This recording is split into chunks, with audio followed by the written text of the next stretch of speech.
ಜೈ ಬಾಬಾ ಸ್ವಾಮಿ. ಹಿಮಾಲಯದ ಸಮರ್ಪಣಾ ಯೋಗ ಭಾಗ 1, ಸಂಚಿಕೆ 9, ಪುಟ ಸಂಖ್ಯೆ 66. ಇವತ್ತಿನ ಗ್ರಂಥ ಪಠಣವನ್ನು ಗುರುವಂದನೆಯೊಂದಿಗೆ ಪ್ರಾರಂಭ ಮಾಡೋಣ. ಓಂ ಗುರುರ್ ಬ್ರಹ್ಮ ಗುರುರ್ವಿಷ್ಣು ಗುರುರ್ದೇವೋ ಮಹೇಶ್ವರಃ ಗುರುರ್ ಸಾಕ್ಷಾತ್ ಪರಬ್ರಹ್ಮ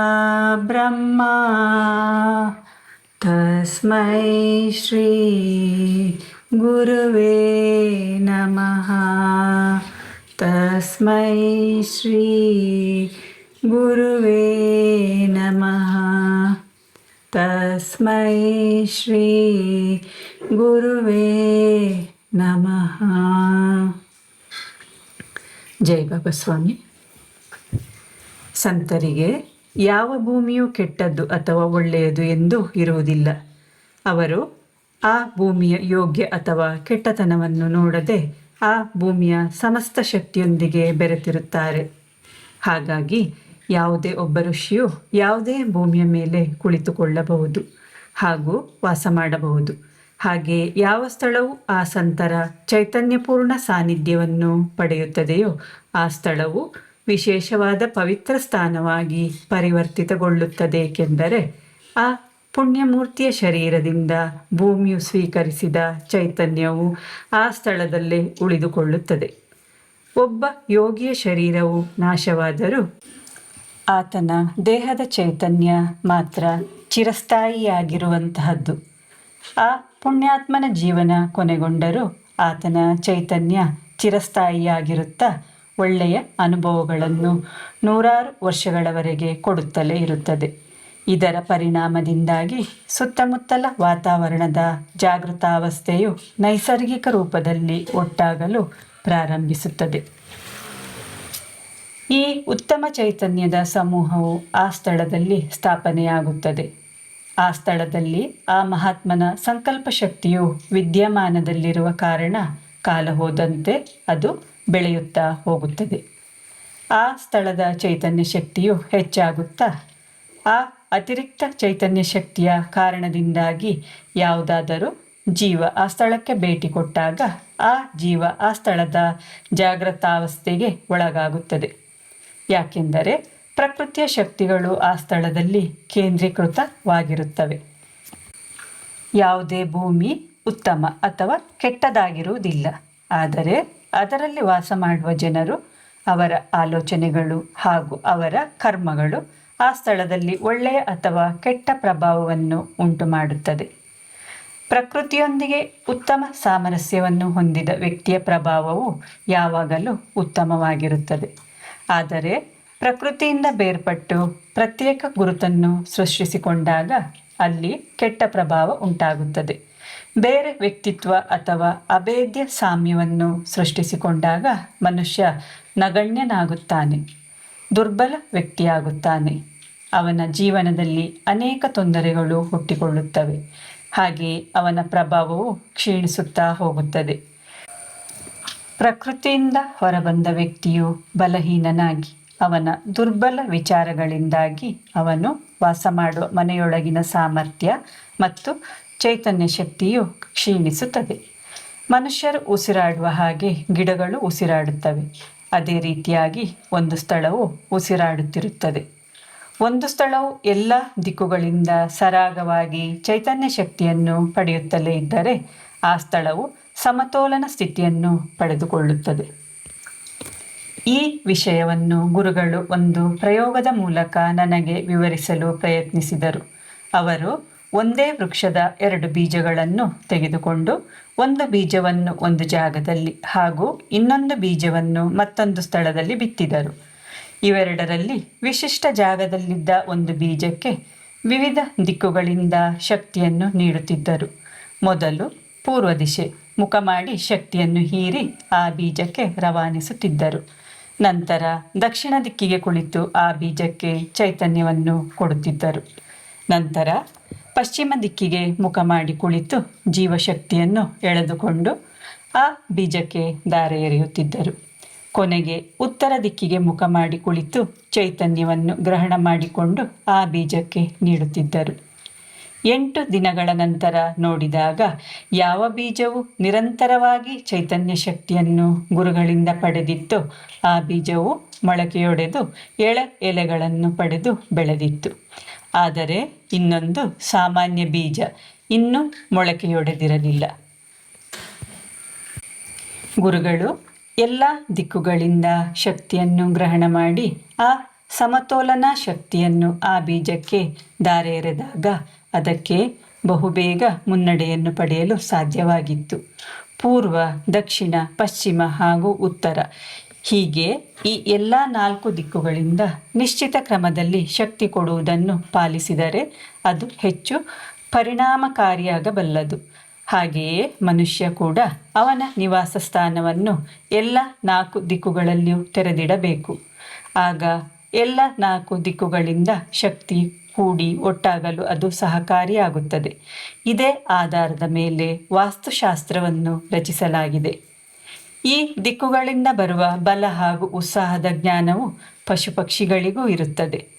ಒಂದು ಸ್ಥಳವು ಎಲ್ಲ 4 ದಿಕ್ಕುಗಳಿಂದ ಶಕ್ತಿಯನ್ನು ಸೆಳೆದುಕೊಳ್ಳುವುದು ಅತ್ಯಂತ ಅವಶ್ಯಕವಾಗಿದೆ. ಮನುಷ್ಯ ಕೇವಲ ವಿಚಾರಗಳನ್ನಷ್ಟೇ ಮಾಡುತ್ತಾ ತನ್ನ ಸುತ್ತಲೂ ಕೆಟ್ಟ ಶಕ್ತಿಯನ್ನು ನಿರ್ಮಾಣ ಮಾಡಿಕೊಳ್ಳುತ್ತಾನೆ. ಹಾಗಾಗಿ ಅವನಿಗೆ ಹೊರಗಿನ ಉತ್ತಮ ಶಕ್ತಿಯನ್ನು ಗ್ರಹಣ ಮಾಡಿಕೊಳ್ಳಲು ಸಾಧ್ಯವಾಗುವುದಿಲ್ಲ. ಸಾಧಾರಣವಾಗಿ ಏನಾಗುತ್ತದೆಂದರೆ ನಾವು ನಮ್ಮ ಮನಸ್ಸನ್ನು ಒಂದು ನಿರ್ದಿಷ್ಟ ವಸ್ತುವಿನ ಮೇಲೆ ಕೇಂದ್ರೀಕರಿಸಿದಾಗ ನಮಗೆ ಅದರ ಬಗ್ಗೆ ವಿಚಾರಗಳು ಬರಲು ಆರಂಭಿಸುತ್ತವೆ. ಒಂದು ಸ್ಥಳಕ್ಕೆ ಸಂಬಂಧಿಸಿದಂತೆಯೂ ಹಾಗೆ ಆಗುತ್ತದೆ. ಆ ವ್ಯಕ್ತಿ ತನಗೆ ಅರಿವಿಲ್ಲದೆಯೇ ಆ ಸ್ಥಳದ ವಿಚಾರಗಳನ್ನು ತನ್ನ ಚಿತ್ತದಲ್ಲಿ ಶೇಖರಿಸಿಟ್ಟಿರುತ್ತಾನೆ. ಅದನ್ನೇ ಅವನು ತನ್ನ ಕನಸಿನಲ್ಲೂ ನೋಡುತ್ತಾನೆ.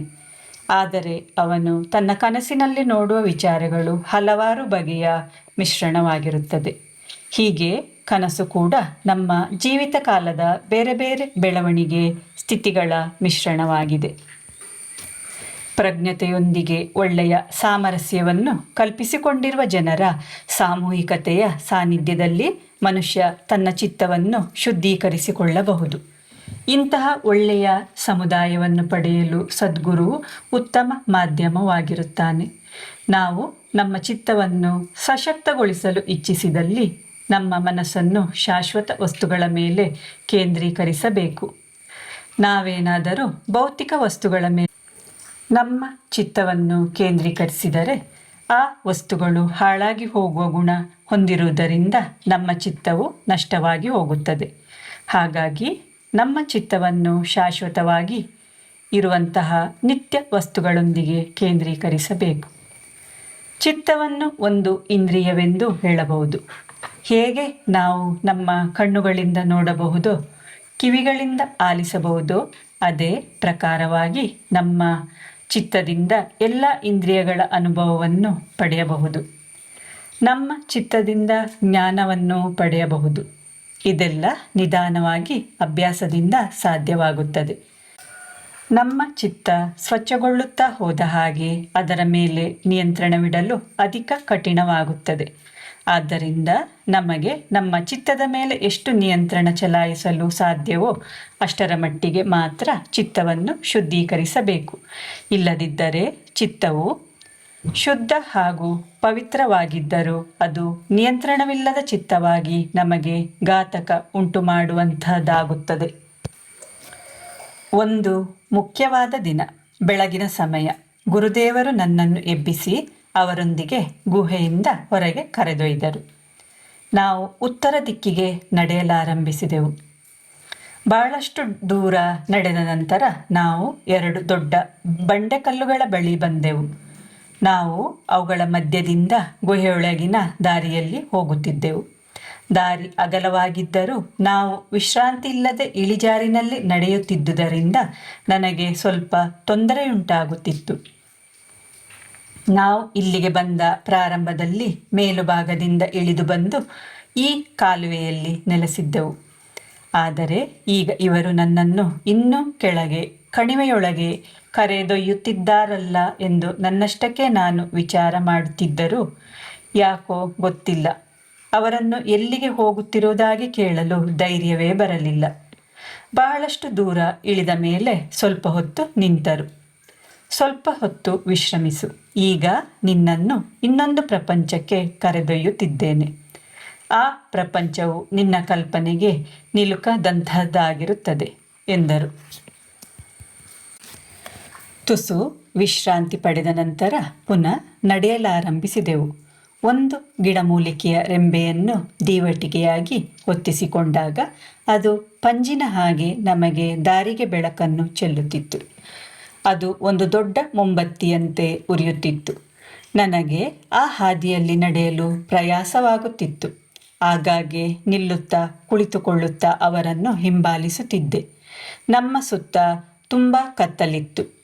ಬಹಳ ಕಷ್ಟಪಟ್ಟು ನೋಡಲು ಪ್ರಯತ್ನಿಸಿದಾಗ ನನ್ನ ಸೊಂಟದ ಅಡಿಯ ಜಾಗವಷ್ಟೇ ಗೋಚರವಾಗುತ್ತಿತ್ತು. ಗುರುಗಳು ಪೊದೆಗಳ ಮಧ್ಯೆ ದಾರಿಯನ್ನು ತುಂಡರಿಸುತ್ತಾ ನಡೆಯಲಾರಂಭಿಸಿದರು. ಮುಂದೆ ತುಂಬ ಪೊದೆಗಳು, ಕಲ್ಲುಗಳು ಇದ್ದವು. ಆದರೆ ಅವರು ಅಡ್ಡಪಡಿಸಲಾಗದ ನಿಶ್ಚಿತವಾದ ರೀತಿಯಲ್ಲಿ ನಡೆಯುತ್ತಿದ್ದರು.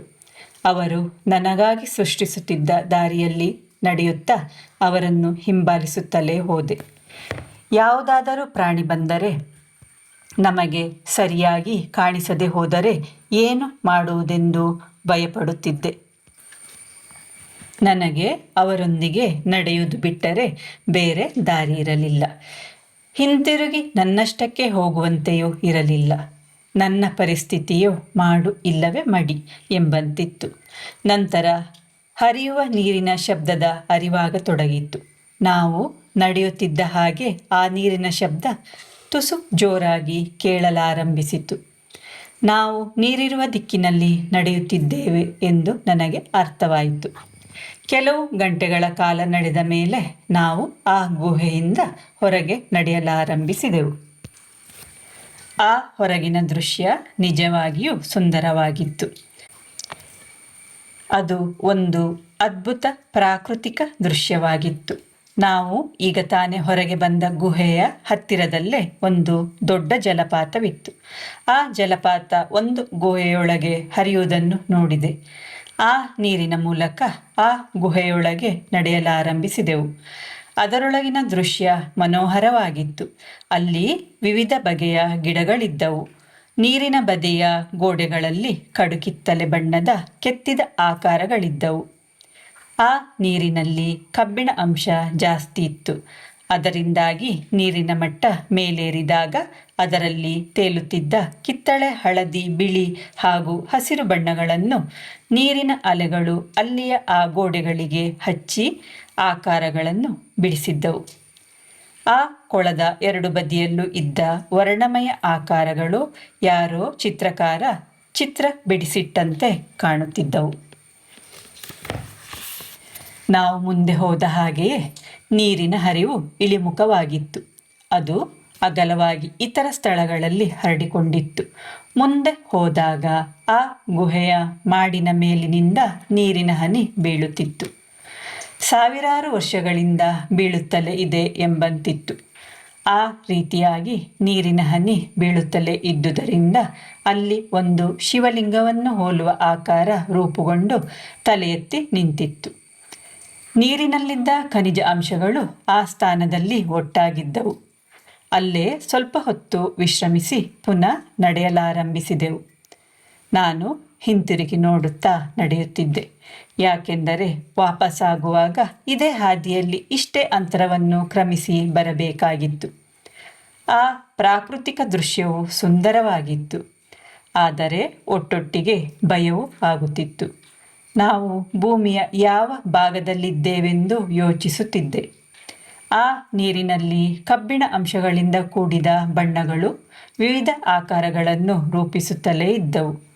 ಗುರುಗಳು ಮುಂದೆ ಹೋಗಿ ಒಂದು ಬಂಡೆಯ ಮೇಲೆ ಕುಳಿತು ನನ್ನನ್ನು ಎದುರು ಬಂಡೆಯ ಮೇಲೆ ಕುಳ್ಳಿರಿಸಿ ಸ್ವಲ್ಪ ಹೊತ್ತು ಕಣ್ಣುಗಳನ್ನು ಮುಚ್ಚಲು ಹೇಳಿದರು. ಸ್ವಲ್ಪ ಹೊತ್ತಿನ ಬಳಿಕ ಅವರು ತಮ್ಮ ಕಣ್ಣುಗಳನ್ನು ಮುಚ್ಚಿಕೊಂಡರು. ಬಳಿಕ ನನ್ನ ಕಣ್ಣುಗುಡ್ಡೆಗಳು ಭಾರವಾಗಿ ಹಾಗೆಯೇ ನನಗರಿವಿಲ್ಲದೆಯೇ ಗಾಢವಾದ ಧ್ಯಾನದ ಸ್ಥಿತಿಗೆ ಹೋಗಿಬಿಟ್ಟೆನು. ಜೈ ಬಾಬಾ ಸ್ವಾಮಿ. ಇವತ್ತಿನ ಗ್ರಂಥ ಪಠಣವನ್ನು ಮುಕ್ತಾಯಗೊಳಿಸುತ್ತಿದ್ದೇನೆ. ಈಗ ಶಾಂತಿ ಪಾಠ. ಓಂ ದ್ಯೋ ಶಾಂತಿ ಅಂತರಿಕ್ಷಗಂ ಶಾಂತಿ ಪೃಥ್ವಿ ಶಾಂತಿ ಆಪಃ ಶಾಂತಿ ಔಷಧಯಃ ಶಾಂತಿ ವನಸ್ಪತಯಃ ಶಾಂತಿ ವಿಶ್ವೇ ದೇವಃ ಶಾಂತಿ ಬ್ರಹ್ಮ ಶಾಂತಿ ಸರ್ವಗಂ ಶಾಂತಿ ಶಾಂತಿರೇವ ಶಾಂತಿ ಸಾಮಾ ಶಾಂತಿರೇಧಿ. ಓಂ ಶಾಂತಿ ಶಾಂತಿ ಶಾಂತಿ. ಸರ್ವರಿಷ್ಟ ಸುಶಾಂತಿರ್ಭವತು. ಜೈ ಬಾಬಾ ಸ್ವಾಮಿ.